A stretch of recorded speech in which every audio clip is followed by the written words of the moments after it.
Did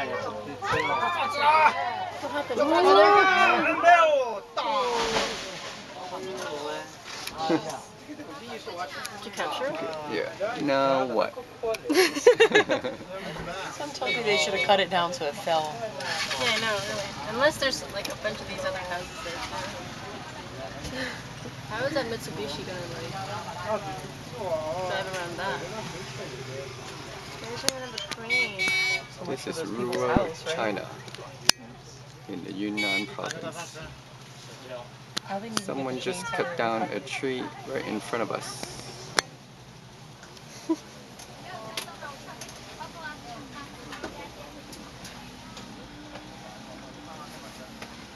I bet I look fantastic.